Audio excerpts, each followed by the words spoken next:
Morning, everyone. Call this meeting to order. Roll call, please, Jake. Keisha Johnner, Here, Mark Ramey, Here. Steve McCombs. Here. I'll entertain a motion for today's agenda. So moved to approve. Second. McCombs. Aye. Ramey. Aye. Johnner. Aye. Communications. I don't know if the board has any, but I do have a few. I had received a call from Pat Ryan in regarding CJ Auto Salvage, a complaint there. I'd also received actually, Pat Ryan was an email. And then also Robert Latch was an email regarding he lives in rural Pleasantville and how his road was maintained. And then I also received communication and an email from Lauren Peterson of Knoxville Township trustee resignation.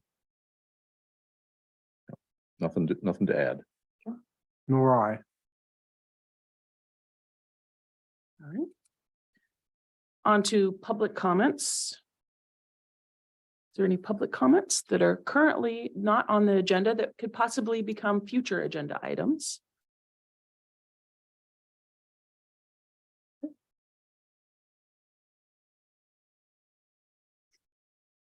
I would like to make a public comment in regarding the training that was done last week at the courthouse by the sheriff and the staff. It was a very good training. I did with several of all the other electeds. We did this training and I felt that courthouse safety, it was, we closed the courthouse and did this safety training and it was excellent. So I thank the sheriff's office for doing that. So other than that, do you have anything? Nope. Okay. All right. On to the consent agenda. I'll entertain a motion to for today's approval of consent agenda. Right, motion to approve. Second. Ramey. Aye. Johnner. Aye. McCombs. Aye. Business. Item number one is Central Iowa Regional Housing Authority, Craig Egan. Craig's going to give us an update. We appreciate that, Craig. Good morning. Good morning. As you all know, I serve at the pleasure of this board on the Central Iowa Regional Housing Authority. I'm starting my 13th year with that group from the 8 years as a supervisor and the time I've left and continued with your support. Things, generally things are going great at Surha. We've been very busy. We got notice last August that our executive director of almost 30 years gave resignation notice at the end of the year. So a search ensued, which I think we started thinking this will be relatively easy. There'll be someone at another authority within the state that would like to move up in the ranks, and did not happen for whatever reasons. It ended up being, we hired a consultant, a headhunter, and it would end up being a nationwide search with looked at candidates from Connecticut, New York, and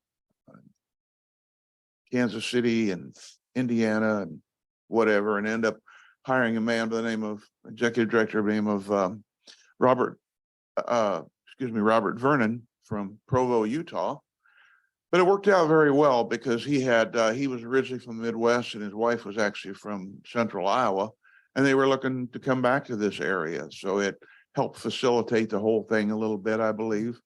We ran into some really, it shocked us, the salary requirements we were receiving from people coming from some of these other areas. And we still had quite an adjustment to make with Robert Vernon, but he's a director with a lot of experience, and I think he's going to be really good for our authority moving forward. We deal with many of the same things you do on obviously a smaller basis than what your board does, but right now we're looking at advising, the new director on employee items, all the insurances, life, medical, dental, so forth, things like that. We monthly meet and go over program statistics and financials, and of course annually approve the budget for that year, although it everything's a lot different from what you do, but similar in ways. So, I see don't see any problems or conflicts other than the typical things that come up and have to be resolved sometimes. We do it, as I've told you before, it's kind of interesting that the fact that my long tenure on the board, and yet Marion County is not as involved as the other 5 counties are within Central Iowa Regional Housing, because Knoxville has their own housing authority, and so we only deal with a few. But yet I hear reports, we do have owned housing in Melcher, Dallas, and so monthly I know if they're full or one's available or how some of those things go. So that's a bit about how things are going there, and I'd be happy to answer any questions the board may have in regard to this. Craig, in the past, I know you'd spoke about, do we still have those voucher? I call them a voucher that comes from, they may get the voucher here and then they go and live in another state. Is that still happening or? Yeah, it's still happening. We keep complaining to our senators and anywhere we can about it. We just don't think it's a fair way of doing it. Feel like it takes away from the people of our area, but it actually has reduced some. We've pushed a little harder on those others, the places where they move to. They'll get a voucher here, which our average is under $500 in support of those. And we may see something coming back from Washington State for $2,000, $2,500, but we have reduced the amount of those, and we're always mindful of that. But again, what our senators always tell us, that they run into resistance on a federal level from the people from Washington. They kind of like the fact that we're paying that $2,500 for someone in their area. And, it's not something we like, but we push back to the extent that we can on that. Is that voucher a one-time voucher or is it on a monthly basis? It's on a monthly basis for as long as they are eligible, Steve. As long as the recipient is eligible. And that's a concern, but that portability is term for that. Are the eligibility requirements a federal standard or? Yes, sir. Okay. Yes, sir. We know that there's people who will move to Iowa or to our authority, the Central Iowa region within Iowa, and get on the waiting list, which normally takes about a year, and get a voucher and go right back to where they came from if there weren't any vouchers available at somewhere else they came from. But it's not a huge problem. It really isn't. It's just one of those things that can be a little aggravating. It doesn't seem fair, but it's. Craig, have the numbers, how have the numbers been in terms of applicants for the voucher program? Have you seen any increase, decrease? Where are they sitting? It's remained pretty steady, Steve. We run into problems more so sometimes with availability in some areas, especially Story County is within our region, and with the University at Ames, we have, a lot of property owners, and they can rent the properties higher than they can give up for a voucher or work with the HUD program anyway. So sometimes hard to find housing. But I think with our new director, and actually they can do real good, because while we're basically distributing federal funds, we also look at profitability when we run properly, operate the agency in the right way. It allows us more freedom, more flexibility to do what we need to do to help more of those that really need the help. Very good. Thank you. Thank you, Craig. No All right. further Nope. questions? Nope. Right. Yeah. Thank you. Thank you, Craig. Craig. Thank you. Serving on the board, Yes, Craig. appreciate that, Craig. Entertain a motion to close discussion. So moved. Second. Johnner, Aye. McCombs, Aye. Ramey. Aye. Item number 2 is the public hearing portion. This is for the FY24 proposed Marion County budget July 1st, 2023 through June 30th of 2024. So. We have any public comments? Seeing anything online? All right. As we've talked about before, this has been, seems like it's been a long time ago, but yeah, we're now just to the point that trying to finalize this. So there's no public comment. I'll entertain a motion to close the public hearing. So moved. Second.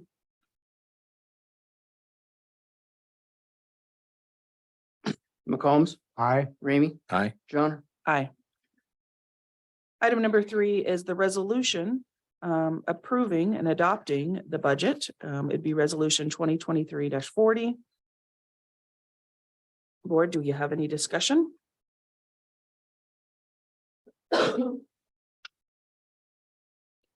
think, Jake, the only thing I'd like to remind folks of is where our levy rate is compared to where it has been in the past, considering that's the hot topic of the day. Yeah, so I did throw that on this PowerPoint. Thought maybe you guys might ask that question or want to show that. So as determined by, it seems like a long time ago, we had all those meetings and did all those things, but the FY24 Marion County budget's total levy for countywide is decreasing from the 988 to 978. So it's a decrease of 10 cents. I believe 20 cents was reduced in the general supplemental fund, and the debt service fund did increase a little bit.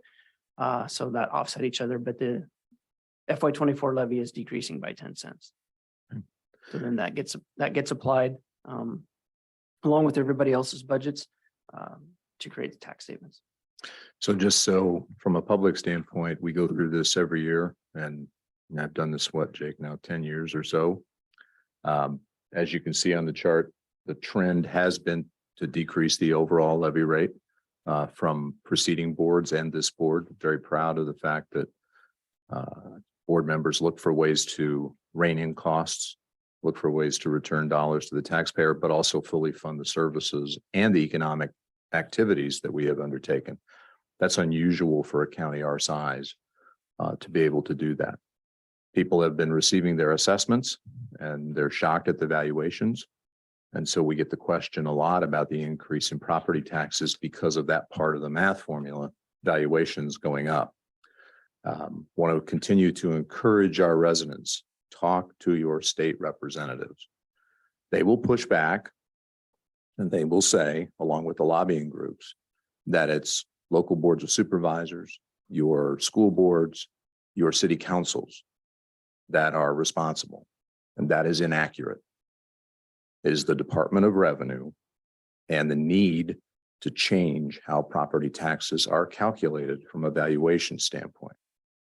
The system is not built for volatility, and we've had extreme volatility these last several years, especially on valuations. Sales have gone up tremendously on a year-over-year basis in terms of dollars. So just be aware of that and know that from our perspective, we look for ways to cut the levy rate and reduce that tax burden, but yet still fund the programs and projects we need to, roads, law enforcement, et cetera. Thank you, Mark. I appreciate that. No further discussion.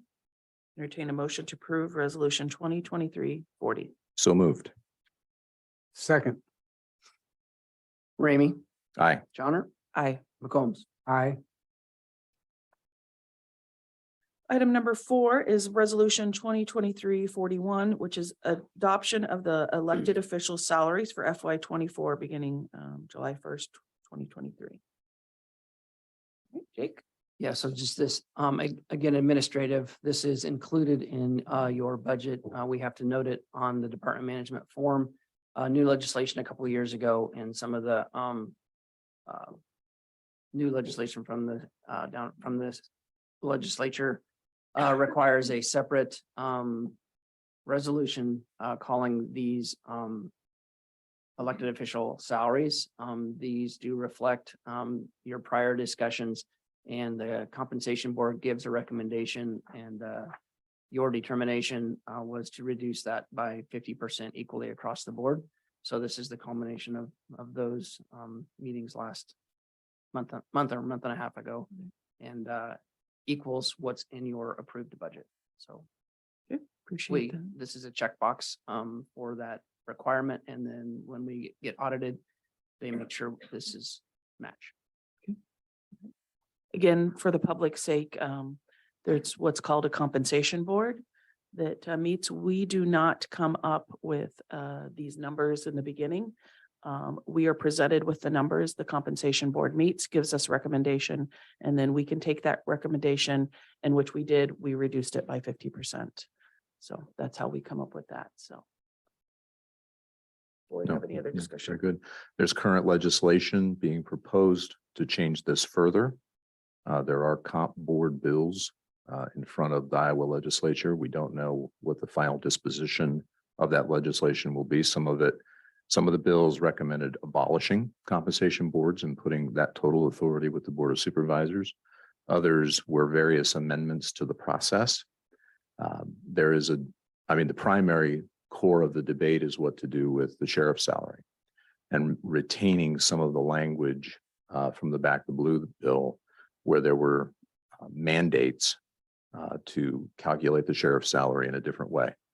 So that's one of the debates they're having at the legislature. So again, talk to your legislators as to the status of that, because it almost carves the sheriffs out and makes them a separate type of public servant, as opposed to the auditor or the supervisors or somebody else from a salary standpoint. So be aware of that. And again, talk to your state representatives. No further discussion.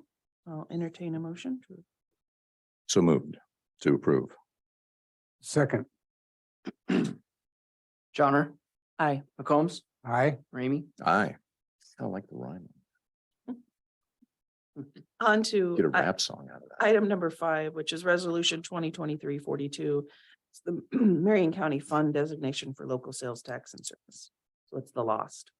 Jake. Okay, so again, this is administrative to assist our office and the treasurer's office. Marion County has local option sales tax in effect, and per ballot language, it goes to gets divided out 50% for to projects and 50% for a form of property tax relief. Your budget for FY24 includes the division of that money going into the direct funds at 30% to the general fund and 20% to the general supplemental fund. Once again, this is a resolution that you can change if you need to at some point down the road, as long as we follow the ballot language. So the treasurer receives the lost funds from the state each month and then divides out per the 2080 agreement that's in effect, and then the remaining into this. So this directs them especially on how they should divide those funds up when they come into us. So you see these as direct revenues into those funds each month end. So Keisha, we just got an update from Kelly on there's legislation. Again, I can say, there's legislation on everything to tinker with this stuff from the state standpoint. And just Keisha, do you remember the update from Kelly on that?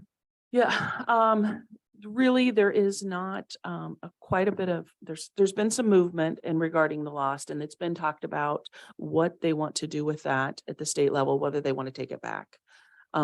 And I believe it is the Senate that wants to do that currently, but the House is not necessarily moved yet. So that's where the House is still debating on whether they want to proceed or not. They have not finalized. So it could be, what could happen is that the lost funds go back to the state manages them, and then they're wanting to fund what's called I will, which is a water quality. I'm not fully understanding what that means. But yes, this could be, again, something could be taken away from us at a local control and taken back to the state.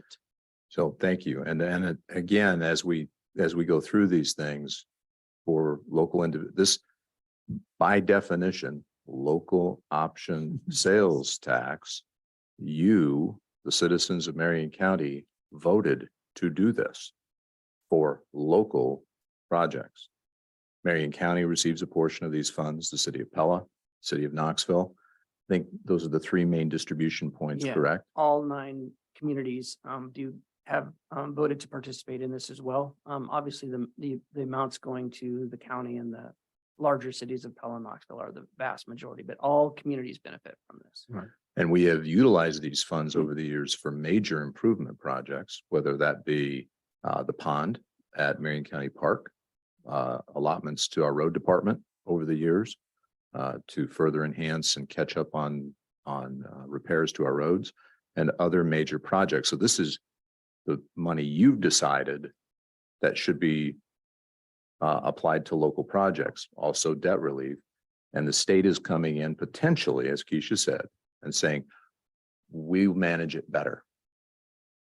We should take that money and redistribute that partly because they're afraid of the disparate impacts. In other words, some counties doing better than other counties. That's not what this is for. They want to do that, pass a state sales tax, and then they should manage it on their own, where you, the voter, can hold them directly accountable to that, not rework this. So again, contact your state legislators and let them know how you feel about them now wanting to control even more of the money you said should be at the local level. It's challenging. I guess where we're at now is we're going to obviously vote on this resolution as the current system is in place. We'll have to wait and see what happens at the state level. Yeah, absolutely. And then also to note that our ballot language has and does state that we give 50% back for so general fund, 30% supplemental. And I know Jake, you had stated this 20%. So that'd be 50%, which would be relief. So, and that's a mandate was a resolution, not a resolution. That was the ballot language in which the people voted upon. So that would not change. So again, yeah, it is frustrating that the state could possibly take it back. So. No further discussion. I'll entertain a motion for approval of resolution 2023-42. So moved. Second, McCombs, aye. Ramey, Aye. Johnner. Aye. Item number 6 is resolution 2023-43 regarding Marion County homestead tax credit applications. So this one, the next several are gonna, and I'll just tee this off for all of them in line. I tried to put them all together on the same meeting with a common theme here. So this is a culmination effort between the assessor's office, the auditor's office, and the treasurer's office for these various different tax credit applications, and the military exemption is what that one's called.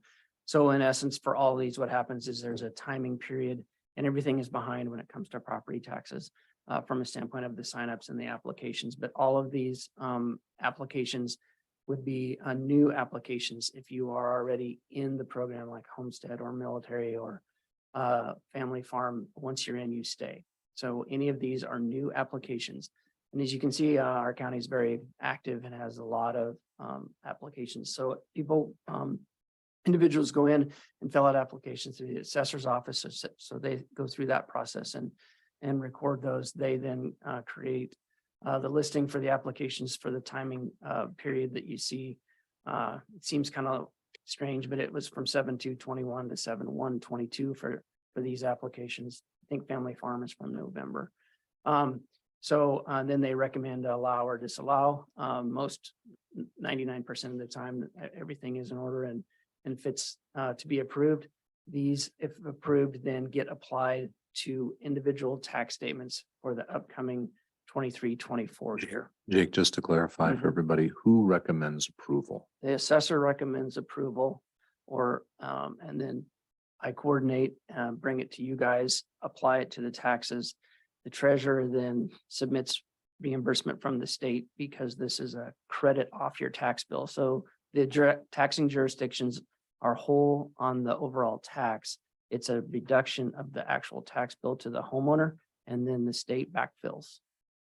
Okay, so for the approval process, Mhm. since the assessor is the main driver, I Mhm. assume there's a criteria that they have to Right. follow. So there's Yeah, a okay. particular code section for each one of these: homestead credit, family farm.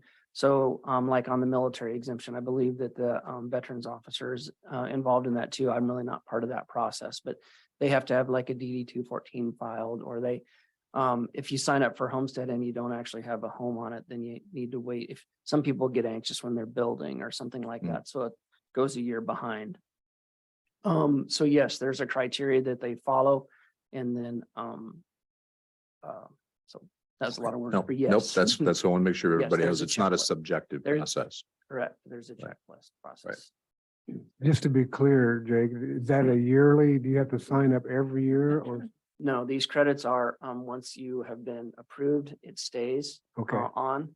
And then what generally happens, again, we have a lot of movement on home sales. The assessor's office again does a great job, and they watch those sales. So if a sale comes through and there's a homestead on it to me, let's say, and I sell it to Mark, they then, as property taxes are behind, but then they will remove that homestead credit for that upcoming year. So like right now, they're working on the 23 assessments that are actually taxes for 24, 25. So then if a sale comes through now, they will remove that for that 24, 25 year. If there's yeah, a I new just set, wanted to make that Right. clear because some people are confused about that. right?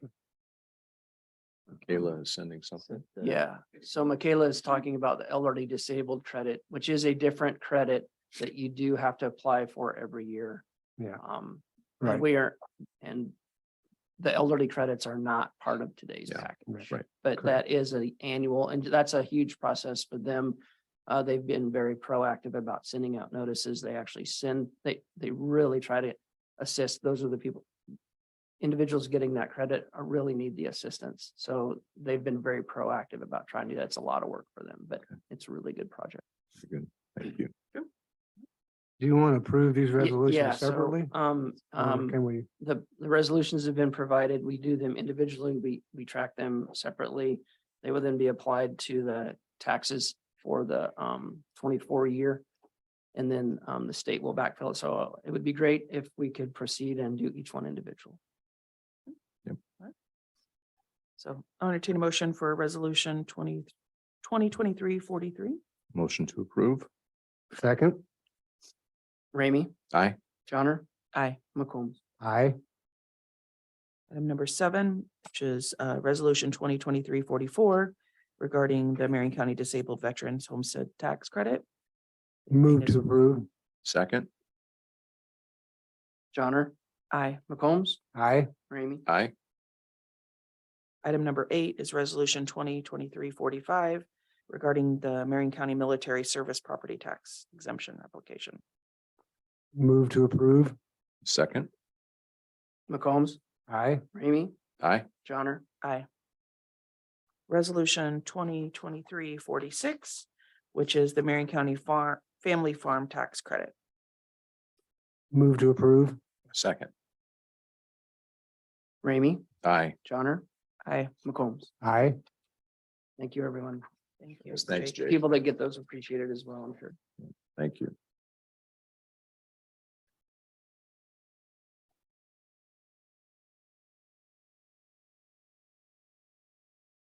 Second here. You good? Yep. Okay.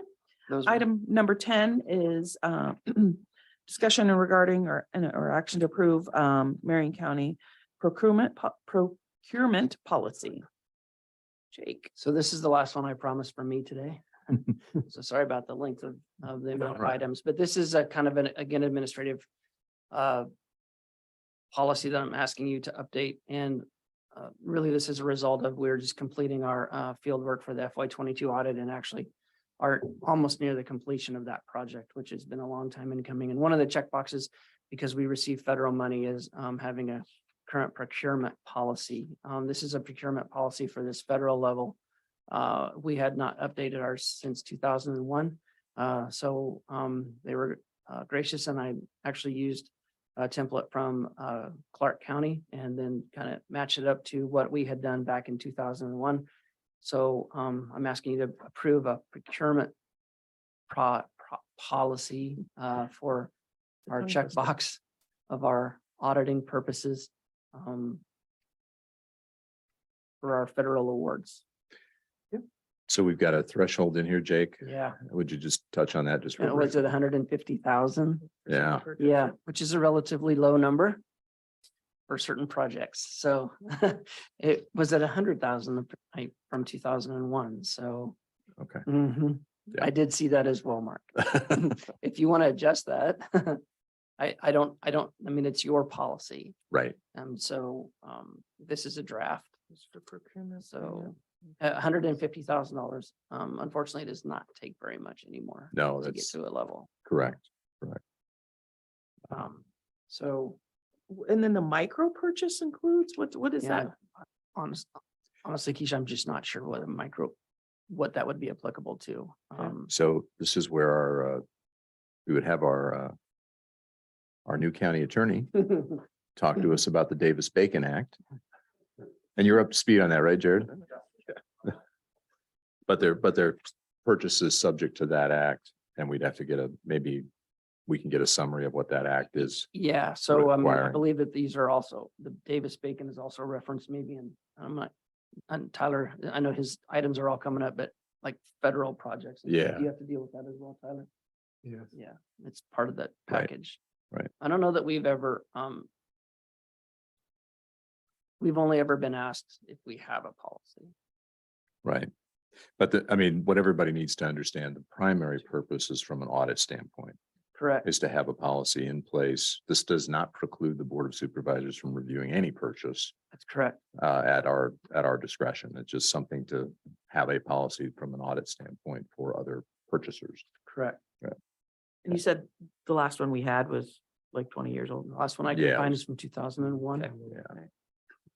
So a move from 100 to 150 is not a major move No. for that And- time mhm, period. Correct. So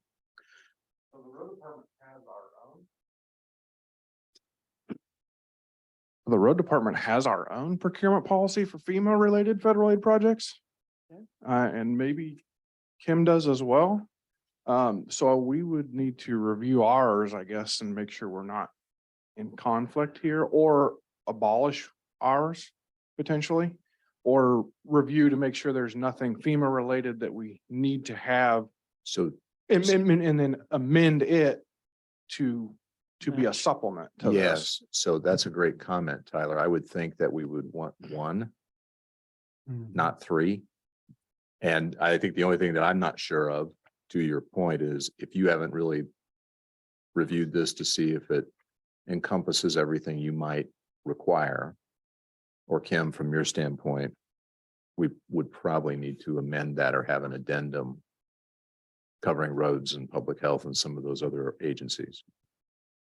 Yeah, I saw this on the agenda, but didn't have time to review Nope, it. no worries.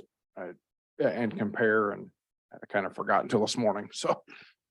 It's, This is not I time think sensitive, is it, Jake? I mean, this particular policy for us, and I do not know, I can't imagine, we've actually had one since 2001 and it hasn't been an issue before, is somewhat time sensitive because we do need to, it is included that we would update my response in our audit was that we would update this particular policy when we do need to file it with the state. I would appreciate it being approved today, and then if we have to Subject to, adjust something at a Yeah. later date, we can. Again, To as you amend guys, or- yeah. you guys can adjust things at your will.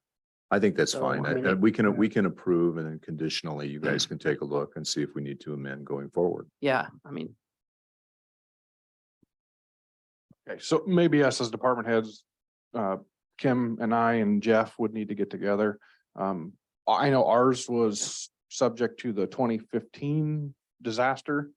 I believe it was flooding, and we haven't had one since, so I haven't had to update it. So it's probably out of date at this time, so we can get together as department heads and then revisit this. I think that makes Okay. sense. All right. I appreciate that, guys. All right. All right.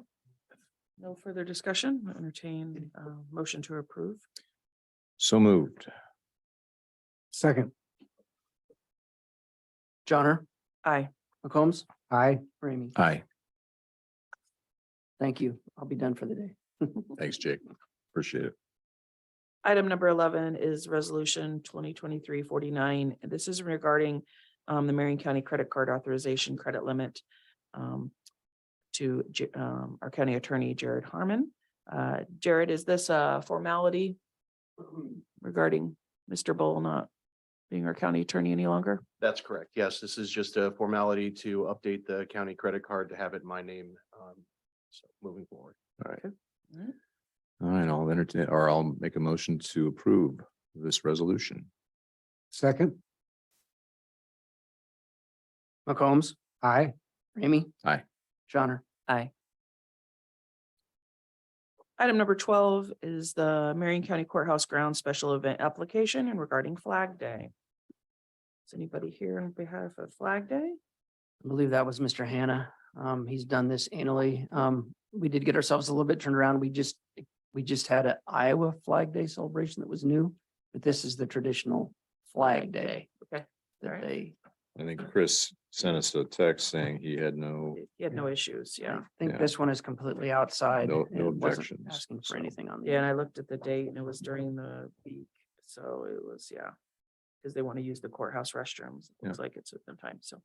Yep. There's no questions or further discussion. I'll entertain a motion to approve. So moved. second. Ramey. Aye. Johnner. Aye. McCombs. Aye. Item 13, resolution 2023-33, and regarding the FY 24 Iowa Department of Transportation secondary road budget. Tyler. So this secondary road budget that we will submit to the Iowa DOT is simply a mirror image of the expenses and revenues that you approved as part of the county's budget earlier in the meeting. The only difference is we are using the Iowa DOT's accounting code series versus the county auditor's accounting code series. I'd recommend approval for our April 15 deadline for submittal to the DOT. Board, any discussion? Nope. All right, entertain a motion for approval. Resolution 2023-33. So moved. Second. Johnner. Aye. McCombs. Aye. Ramey. Aye. Item 14 is resolution 2023-34, the 5-year secondary road. You can hold your applause, but I do not have a presentation on the 5-year program this year. Well, I'm kind of bummed. Yeah, well, I unfortunately. mean, I pay good it- money to come here, Tyler. Unfortunately, it's not that exciting. All right, all right. Couple major projects. We've talked about them many times throughout budget discussions and in previous years and approving our construction 5-year program or our CFYP. Just a few highlights here. In the 5-year program, again, we have some major projects, and as part of those projects, we have $5 million in special funding programmed, $7 million in federal aid funding, 1.5 million in local projects, 9.2 million in farm to market, and $1.2 million in swap. The swap, the federal aid, and the special 5 million in special funding largely are grants that my department and I went after. Tammy and myself and Jay have worked on a variety of different grant applications over the past couple of years, and we're successful on many of those. And we are continuing that pursuit for larger discretionary grants as part of the FAST Act that came a couple of years ago. So in the what we call the accomplishment year, which is year 1, so beginning July 1 of this year through June of next year, we have programmed the Highway G28 program, or G28 pavement rehabilitation project, which was partially funded from the $2 million grant we received as an earmark project from Miller Meek's office as part of their community project funding. We will have to match some farm to market money there. When I originally applied for that project 2 years ago is when I originally applied for that. We were looking at $2 million being an 80% match. That's now 50% match due to inflation. We also have the Flagler Bridge project. It is programmed once again this year because the letting is actually in July. So it's after the fiscal year changeover. So we had to program that project one more time.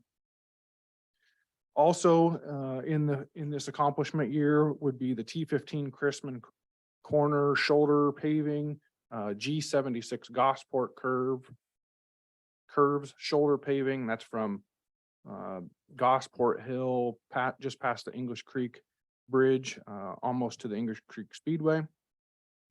And then we also have an illustrative project program. This would be our most recent application for Miller Meeks Community Project Funding Earmark Funds for a $4 million overlay project of Highway T17 from Highway 5 to Old 92. So those are our accomplishment year projects in years 2 through 5. The major projects would be a federal aid bridge project on 168. This would be over Cedar Creek in the area south of Attica, south of G76. And we have the farm to market project on Highway T15, which is our major corridor between Pella and Knoxville. We have a rehabilitation project. We are going after some discretionary grant funding for that project. Hopefully we can be successful in the next year or two, so we don't have to bear that burden in our farm to market account. Because what we don't have in this 5-year program is funding for 4 of our major corridors that are currently at or beyond the end of their useful life, or will be within the next 5 years.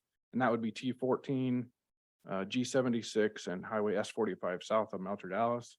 And then also T17 if we do not get the community project fund grant. And in total, that I think year after year, I kind of tell you that's $16 million roughly. That number is closer to $20 million right now of projects we have unfunded, because some of those corridors are some of our longest and largest corridors. So just by sheer miles of overlay, they're some of the more expensive projects. So any questions on our 5-year program? It's really a copy and paste from last year. I didn't add anything really. I spent a little more time in years 10 or 5 through 15 in the subsequent 10 years, just trying to plan ahead for some of the grant applications that are upcoming. Could we find a variety of bridge projects to bundle to put in a grant application? So right now I have a consultant assisting with that process. So we're kind of looking at the next 15 years and what is the, where do we have the best shot at getting a discretionary grant, and whether that's bundling or coming up with some creative ways to put projects together. And that may mean an overlay project becomes a reconstruction project to make it more attractive for the discretionary grant or in the Department of Secretary of State Department, I think, that reviews the grants initially before they go to the Transportation Department. So Tyler, can you go back a slide? Just want to remind people, obviously you have millions up there, but when you're talking in numbers, some of those, it just has like 500,000 or whatever. It's 5 million, correct? It's like the zeros. What do you, like when you? What are you referring to, Keisha? These. Yes. Yes. Yeah, you're talking about million. It's all in Yeah, millions. yeah, it's all, yeah. well, Some of 100,000 them to millions. It's just when we understand it, but I want to make sure the public gets it. So yes, you those, go that's not back another $125. one. That's Yeah, yeah. It's 125,000. Yeah. Well, yeah, So- so let's get that, make sure you're saying Yeah. that right. Is that in thousands or? That's in thousands. Yeah. Okay, so go back and then, yeah, so there's another one that I just want to make sure that people see. Yeah, so like, So let's- 4,000 is 4 million. correct. But it's in thousands. Since, yeah. Yeah. Yeah, okay. Tyler, just tell us really quick, how many miles of road do you take care of? We have roughly 850 total miles, 650 miles of gravel. We're under 200 actual bridges right now, aren't we, Brian?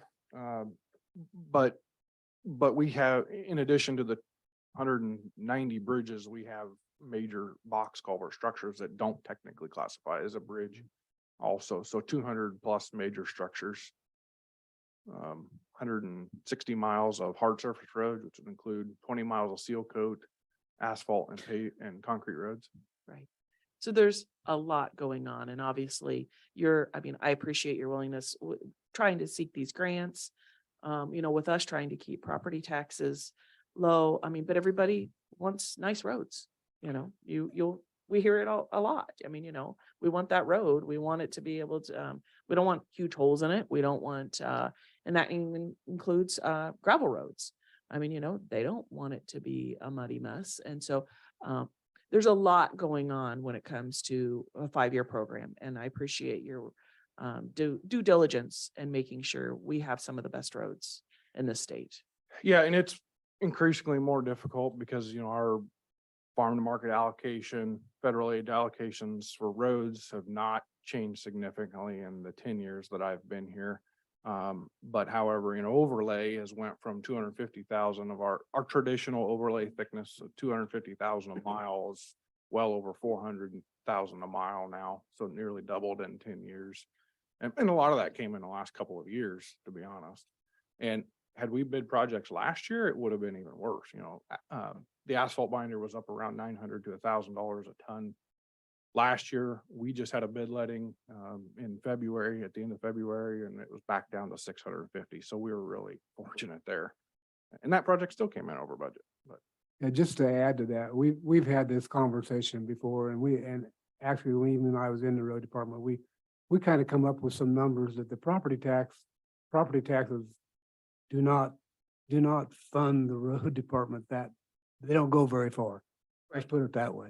I think we did a deal one time, Tyler, that I think maybe property taxes along a certain footage of gravel road probably would have paid for one truckload of rock.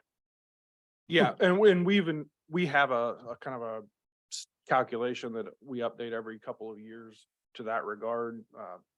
Your average farmstead on a 40-acre parcel, the property taxes are enough to pay for the rock in the truck, but not the guy driving the truck or the tires or the fuel to get it there, See, or any motor grader work. that's what most people And- don't understand. The property taxes do not fund the roads that well. Yeah, so our operating budget, the property taxes are roughly 30% of our operating budget. Well, everything we're talking about right here is not our operating budget, except the 1.5 million in local projects. That's 1.5 million over the next 5 years of local money, and a third of that. So only 500,000 of that is coming from property taxes in our 5-year program. And we have close to 30-some million dollars programmed in the next 5 years, and Well, only that's what I- 500,000 is I from think, property I think we taxes. do an amazing job for what Yeah. we have to We- work with. It's increasingly difficult. And my staff has done a great job being creative and finding ways for our staff to do the work, or do what I would consider more sustainable repairs, so that we don't have to do a replacement project. In 15 years, we can make that culvert last another 20 or 30 years. Our staff finding ways to be more sustainable and put projects together where we're getting the biggest bang for our buck. I really appreciate their efforts on that. Appreciate that, Tyler. Appreciate your due diligence. So thank you. No further discussion.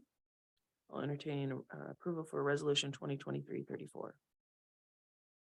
So moved. Second. McCombs, Aye. Ramey. Aye. Johnner. Aye. Item 15 is resolution 2023-38. It's the award of a contract for microsurfing. Tyler. Yeah, so a lot of times you don't see these projects because they're locally let projects. This one was a little bit larger, so I just thought I'd bring the award before you. We went through the bidding process for this project to do microservicing. I think our original estimate was close to $500,000 for the project. However, it came in under that, thankfully, and Stay-Built Construction was the low bid. And we have worked with Stay-Built on a number of occasions with seal coats and microsurfacing. The difference here is this is a locally let project, but we will be using or performing the work on farm to market routes. Jay and I kind of talked, and I just felt like there was a need here for us to buy ourselves some time on a couple of these farm to market routes. We delayed our seal coat and are going to a 4-year cycle versus a 3, which allowed us to do this preservation method on some of our farm to market roads. So this is something a little bit unusual. But I do feel like this will buy us some time on a couple of these routes that were mentioned earlier. So I would recommend award to Staybilt. They've done, I think this will be their fifth microsurfacing project they've done for us. Any further discussion? Entertain a motion for resolution 2023-38 approval. So moved. Second. Ramey, Aye. Johnner, Aye. McCombs. Aye. Item 16, resolution 2023-39, which is the T-15 Flagler Bridge federal aid funding agreement. Yeah, so this federal aid funding agreement is not unlike any other federal aid funding agreement you've seen in the past. The project, however, is slightly different. I think was the last meeting or a couple meetings ago, I brought to you a program amendment for this project to fund it 80% with federal aid bridge money, 20% with swap. This agreement shows the total amount of 4 million being paid by federal aid bridge dollars, and then the swap funds then reimburse as part of the match. So that's the only difference here. Normally, we would fund the project out of the farm to market fund. But however, that's not how they handle it anymore. There were some changes there as part of the DOT and Iowa and County Engineers Association kind of reconciled on that as part of the new FAST Act over the past couple of years. Any questions? Nope. All right. Entertain a motion for approval of resolution 2023-39. So moved. Second. Johnner, Aye. McCombs, Aye. Ramey. Aye. Thank you. And just an update, the final plans are due for that next week. And we should have railroad approval at that same time, which sets us up for our July bid letting for this major project. Thanks. Great. Thanks, Thank you, Tyler. Item number 17 is the VA campus 2080 agreement. Mark, I believe that's yours. Yeah, thank you. Yep. So as of having discussions with the city of Knoxville, as you know, we have a 28E in place between the Board of Supervisors and the city to put basically the parameters around development of the VA. It establishes how money will be distributed back to the county, the responsibilities of the city. It establishes a 3-member approval board for development similar to what we have at Prairie Ridge. In the course of thinking through this a little bit, though, and talking with Heather and Brian, I thought it might be time to think about maybe a slight change to the agreement. And that change basically is this, that as the city puts development dollars toward a particular section of the VA property, that the Board of Supervisors would then cede that ground over to the city of Knoxville. Now, there are several reasons for this. Number one, it is eliminating a administrative step that we would have to take, specifically Jake and his workload. And Jared. And who? And the attorney. And Jared. Sorry, Jared, I didn't want to leave you out, but you didn't know what the Davis-Bacon Act was, so I'm sorry. Oh, okay, great. I'm gonna look forward to that. But eliminate some of the procedural steps we would have to take as the county, thereby slowing down sale and development. So once our 3-member group gets together and approves a particular development plan, which we have done for what Knoxville is doing right now, and the current investment for the city right now, Brian, Heather, is roughly about $5 million of infrastructure development. So a tremendous good faith effort on the part of the city to really follow the confluence plan that we have approved for the park and the adjacent housing development. So once that's done, to eliminate a procedural step, I thought, well, we should amend this agreement, at least think about amending this agreement to then, as a county, cede that ground to the city. And let them, as the agreement says, proceed with sale of lots, get a developer, all those things that you go into then selling the ground for housing. The confluence plan and everything else is still a part of the 28E. Of course, it can be amended. We've talked about that, and there may be contingencies where it has to. We have the 3-member board in place to be able to regulate that, on which a member of the Board of Supervisors has a seat. So just thought it would be a better process overall. Yeah, we don't have this with Prairie Ridge. So Prairie Ridge, since we're not really in control of the ground per se, we didn't have that step saying, well, we own all the ground and we'll cede it off to Pella at some time. We just said we'll have a 3-member board that would be a part of the development to really ensure the county's financial, the fiduciary responsibility we have to the taxpayer for the money we invested. But we still have that within the context of the 2080. I had originally thought maybe we cede the whole ground. Let's just cede it all.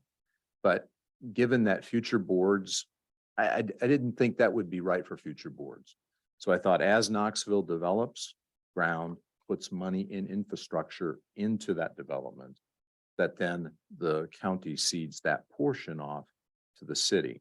It protects the county's financial interests going forward, which we have a responsibility to our taxpayers to do that. But then it also gives the city a little more flexibility and freedom to go sell the ground and develop it and just work within their city council and the development committee as part of the 2080. We don't have to have that next step.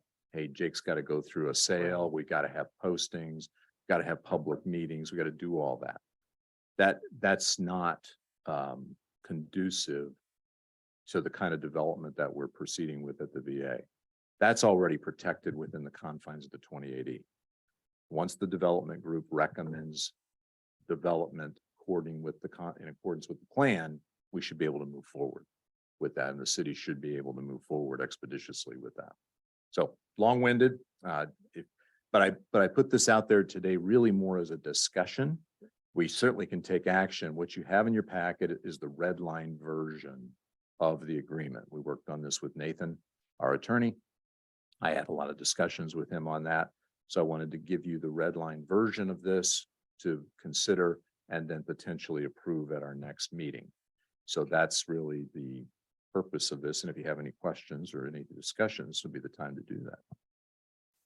Well, Heather, Brian, I assume that the city is favorable to this? Can you get you on together? Hang on.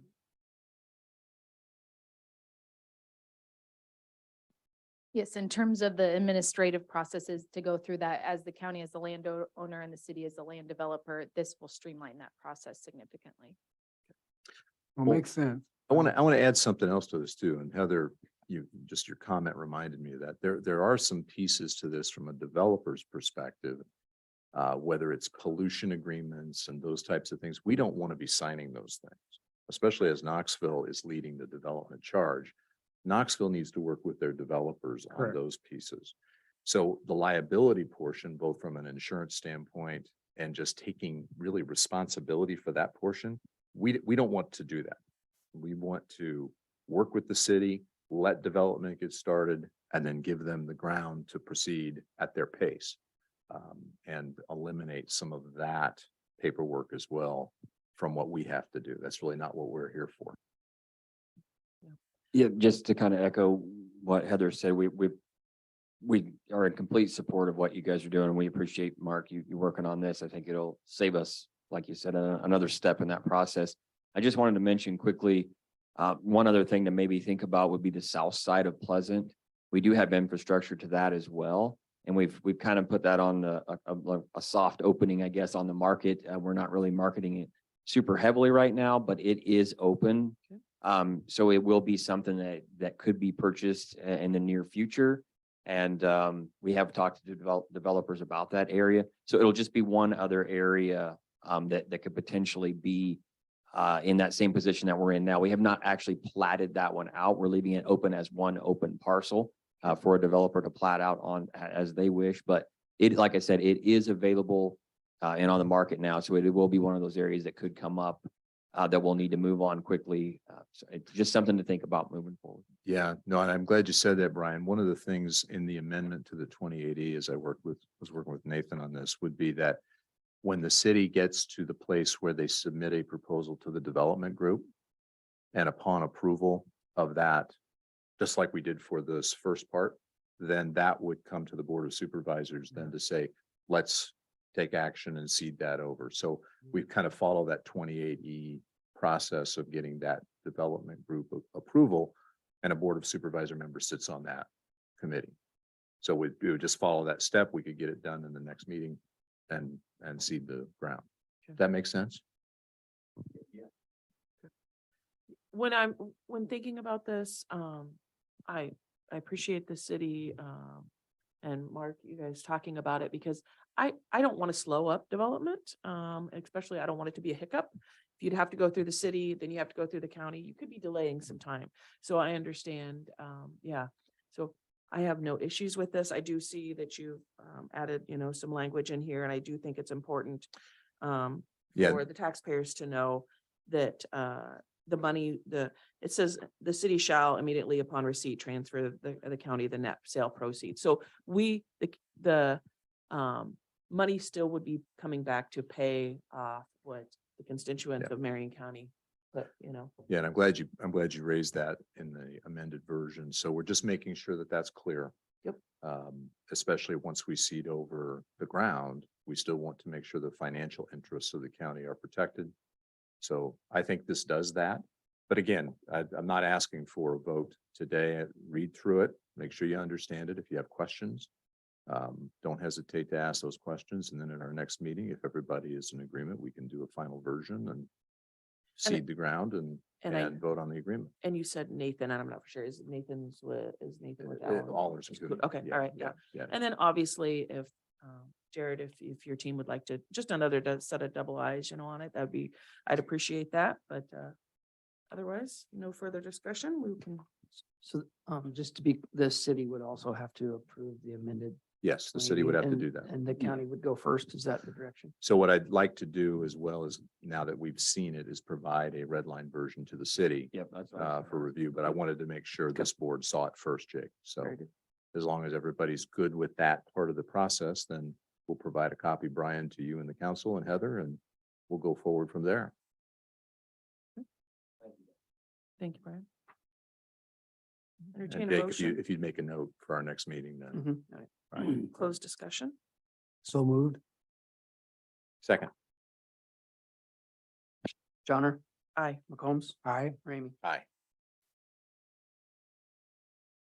Item 18 is, Marion County property, which is our annex building.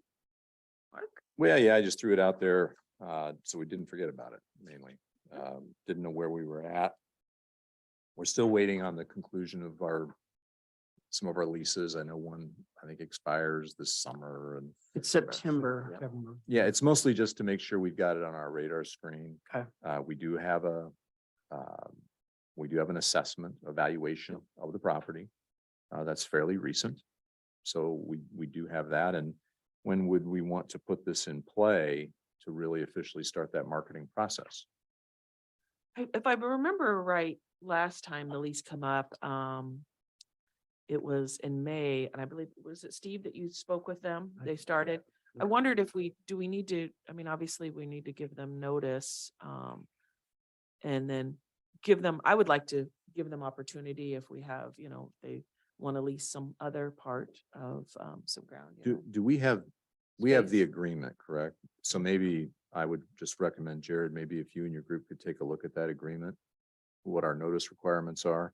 Yeah. And then again, we have to agree with, have we voted we want to sell this? We haven't even taken that step, have we? No, I mean, you guys have talked about it many times and I Yeah, I don't recall remember if there's we a did formal specific action on vote that. You want on how, I mean, there's been consensus over several meetings, but I don't believe you've actually taken a firm vote to proceed, and then you would have to decide how you wanted to market it, those types of things Correct. in that process. It looks on a very blush or very quick review or look here in the agreement for cause by landlord is a 30-day written notice, but I'll leave that up to. Yeah, mean, so Ross, those maybe guys. what we could do is, Jared, if your team takes a look at the notice requirements and the agreement in total, and then board review what you would like to do with the property, and at our next meeting, start putting together some action steps. So my purpose in adding it today was just to make sure we continued to think about this and then move on it and not let it linger. Especially once that agreement can be terminated and we don't have anybody in the building. There's no sense in us hanging on to it. Yeah, I think the main part of this whole thing is that we make them aware that our intent is to sell the building, so they need to know if we're asking them to vacate. Right. So that's the main focus, and we pretty much decide what we want to do with the building. after Right. that. So maybe by the next meeting, we can have that squared Or- away.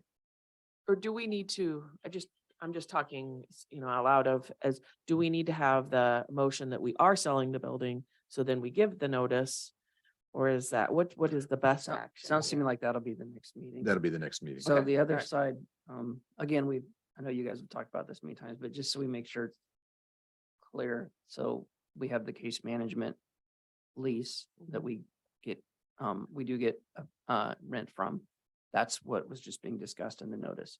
The other side of it is somebody We have would to also provide. there is regular DHS space in there. It's my understanding that they're working from home, but I think there has to be at least space available for them. So I don't know who that contact is, but in your actions somehow, or maybe Jared has connection to the regular DHS. That has to at least, I would assume somebody would have to be Right. So, informed on that. so So it's if two different groups. there's two different groups, but the same process. I If would we assume as a so. board in our next meeting, review the agreement, review the notice requirements and vote that we want to now move forward with the sales process. Part of that sales process would be notification to those two groups that you need to find a new home. Yeah. And if part of that new home, Keisha, is other county offices, then we need to see and identify what Yeah. those spaces might be and offer those as potential solutions. Right. Right. Yep, I believe so, Mark. Okay. Because the regular, I'm gonna call it the regular DHS side. At least what it used to be is you had to make space available to them. Yeah. And which could be a chair. I don't even know if they I thought we require had the space in that the fourth require floor that. for them. Already We made. did court services. We have did- courthouse space, we got public Yeah. health, we have space. So we had, some of that we had talked about, moving, the voting equipment to that one bigger room, and then there's still where Ed's office used to be in another separate office as well, I believe, so. So we'll make this the Yep, next next- meeting yep, for discussion. Please, yeah. add You that. guys are making that one long already. I'll No make a further motion to close discussion. Yeah. discussion. Close to. Good. I'll second. Ramey, Aye. Johnner, Aye. McCombs. Aye. Item number 19 is Marion County Township official compensation. I didn't know if if we're just gonna speak. Okay. It was brought to our attention that our township trustees and clerks currently receive $15. It seems, I believe it's per meeting. Is that correct? Okay. Yep. And that goes back to, as far as we can see, is 1992. Wait, it says 1992, they were paid $12. So there was an increase at some point. It is, some trustees have got together and they have also asked that the board consider raising that per meeting rate to $25 beginning July 1st, 2023. So. Yeah, Starting off the yeah. discussion. I can, if you guys don't mind, I mean, we've had a lot of township activity in the last year, more than we have in years and years. And I know Lisa isn't here. I think she's the one that kind of brought that up because she's been dealing with townships as well. And just for conversation and this compensation, I would like you guys to consider doing something formal and maybe increasing that payment as well. Historically, you budget $4,000, I think it is, for township officials. It comes out of the rural supplemental fund. We've never used that. The $15 fee hasn't changed a lot. There's a wide variety of activity in our townships. Some townships, the requirement for a township to meet is twice a year. For budgeting purpose, technically, they don't have to, there's nothing requiring them to meet more than that. Some townships meet every month. We have had quite a bit of turnover in township. It's a thankless job. It's hard to get people to sign up to put their name on the ballot to be township officials. This has also been a topic of discussion amongst our auditors affiliate, Base Camp is what it's called, that throws questions and problems all over. This is been a recent conversation. So a couple counties have increased to like $40 a meeting. They'll put a cap on the amount of meetings they can have, no more than 12 a year or something like that. The other thing that's kind of coming to light is the amount of work that a township clerk puts in as compared to trustees. Township clerks are the ones that they do not vote, but they are to manage the fund balances, do the annual report, work towards budget, pay the bills. They're the ones that generally get the phone calls on the cemeteries, the plots, those types of things. So I found a couple examples I don't remember if they're in your packets or not, but I have them that other counties have done recently to come up with a different pay structure a little bit. And just to throw it out there to you guys to think about, not asking for any action today, but would be to go to more of a structure where the clerks actually get compensated for if they're putting in an hour, 3 hours a month, that they would get paid on a hourly, kind of an hourly or a per diem type of rate. So if we'd have to come up with a form that would have to get turned into either HR or our office.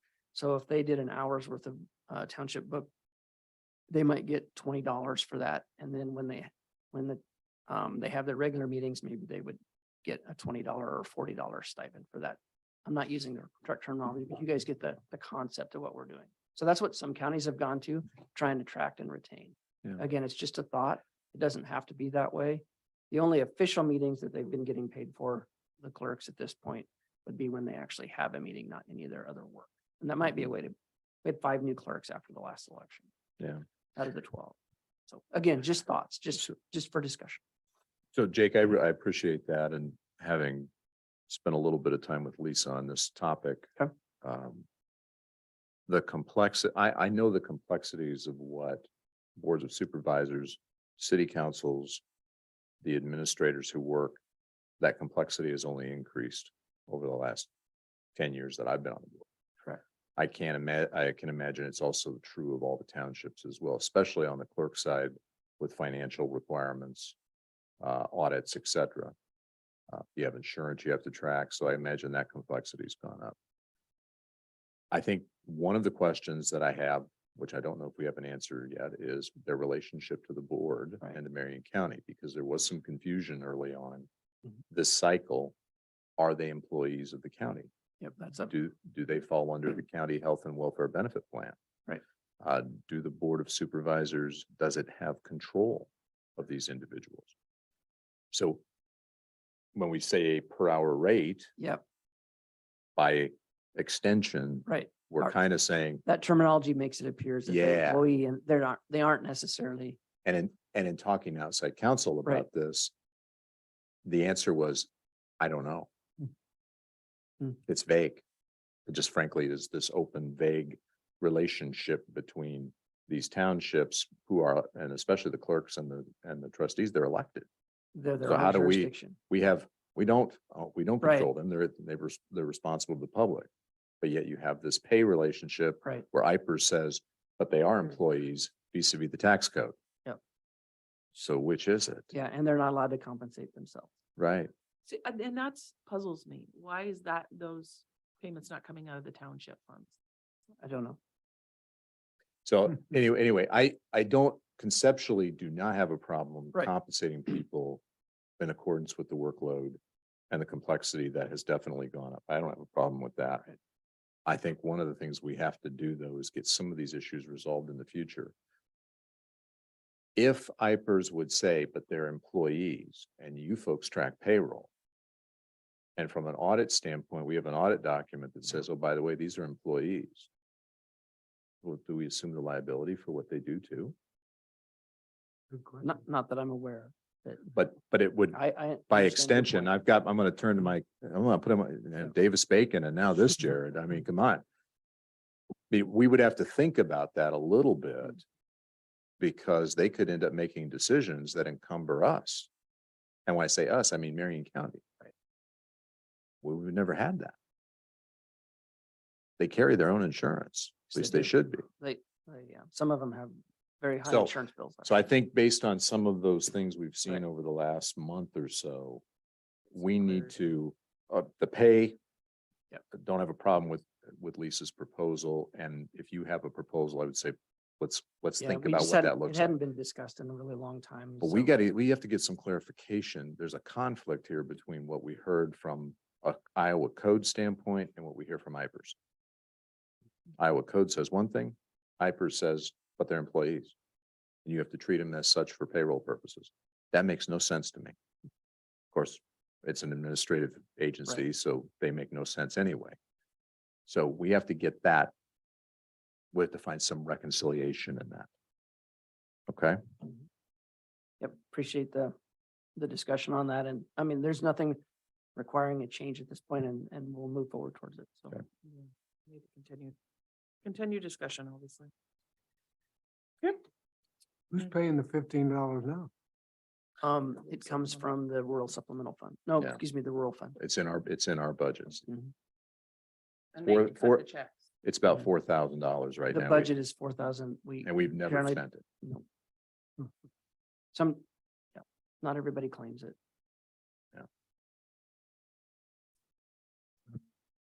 That's confusing. Motion to close. Yep. So are we gonna go up, go down, stay Oh, the same? I don't really have a specific proposal for you at this point, Mark. It was just, Lisa teed it up and I followed. So if you want to, Well, I would make a motion Come to up with raise a it to structure. $25. I don't have a problem with that. Do we Okay. need, though, a resolution on it? Or? I can create a resolution for the next meeting and we can Yeah, I would add it prefer to the other Yeah. if you'd like. on it and then just 'Cause- discuss it next meeting. Because it had been so long, it's a little difficult to track that down. That's So fine. If you're all right with that, we'll create some sort of. Then, well, then if resolution. you have a proposal, then We can we can further talk discuss, about yeah. Okay. Right, entertain a motion to close discussion. so moved. Second, McCombs, aye. Ramey. Aye. Johnner. Aye. Excuse me. Item number 20, Board of Supervisor updates. Mark. Well, the mental health region voted to merge with Heart of Iowa. So the Cross region is going to merge with the Heart of Iowa region. Given the legislative changes that have occurred over the last several years, the latest one being really how the dollars are distributed.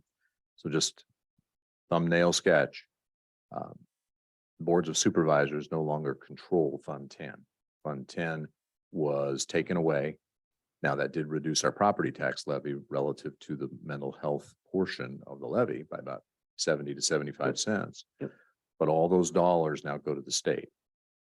Each region then submits an operational plan that gets review and then approval by the state of Iowa through DHS and the Iowa Department of Public Health, which are merging agencies.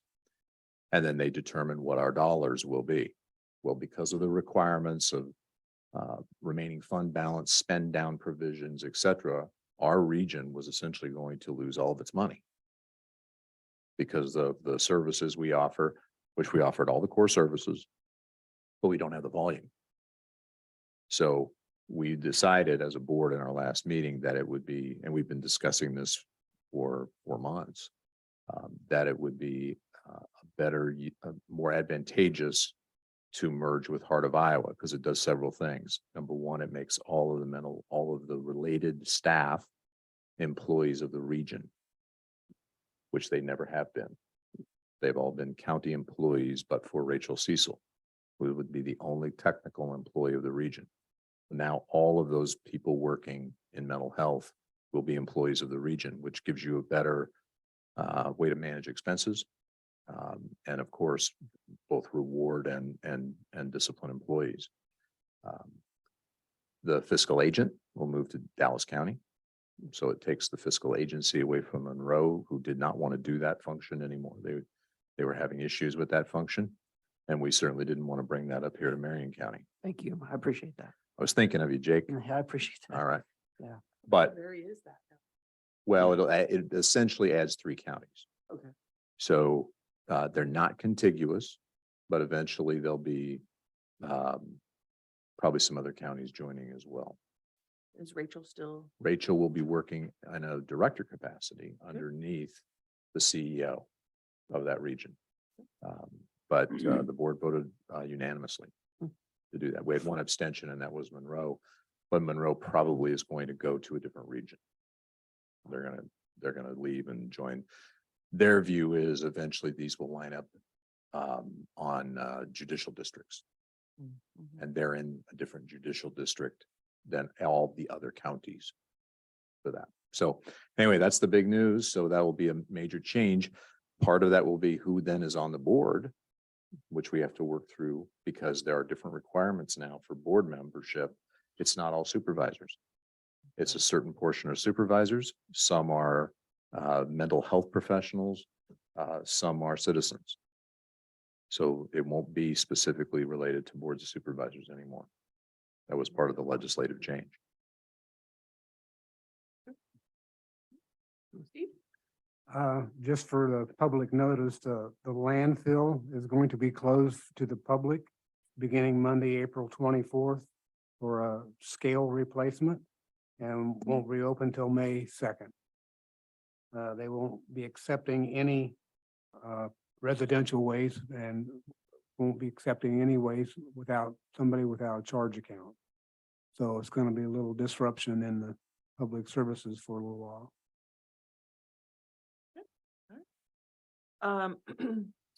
I wanted to remind the board that there is, we're going to start performance evaluations. So I believe next meeting will be Tyler's, and then we'll finish up in May at those. And then my other thing is that right after this meeting, I'm going to head to the Capitol. I'm going to plan on talking to Representative Bowden and Kniff.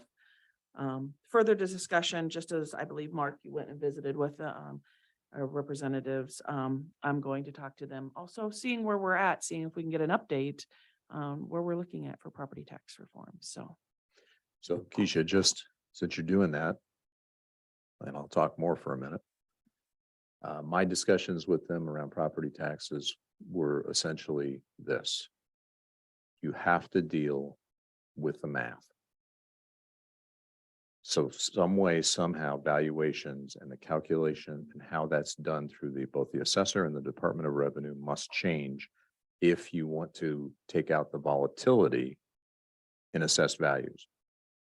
We will have houses in Marion County at an assessed value they will never sell for, based on what's just happened. Okay, that process is driven by the Department of Revenue. And if they are unwilling to deal with that math, there is no way to change this. Rolling averages do not work. You've got to probably do a 10-year median average at the base case. So that just to let you know what I told them, what I told Barb is, if you don't do that, there is no, you can talk all you want about how local government needs to lower levy rates. We can't lower our levy rates fast enough. And then, as Tyler indicated, what are we going to do with roads? Since more and more of our funding stream is reliant on grants from the state or from the feds. So there's an end game here. no. So, and that agree. in my mind starts with the legislature's responsibility to oversee the Department of Revenue. That's where it begins. And There it you is go. sad that the assessment values, they come and Wait till they go down. Wait till they go down. right, but then people don't know how to even figure their property tax because we've got to roll back. The process is so complicated. There's so many steps. And so I've spoke with them before about it. I've told them, if you're gonna tackle this, same as you, that it starts with the formula and how they're doing the evaluation. And when you're tackling it, you can't just do one-offs.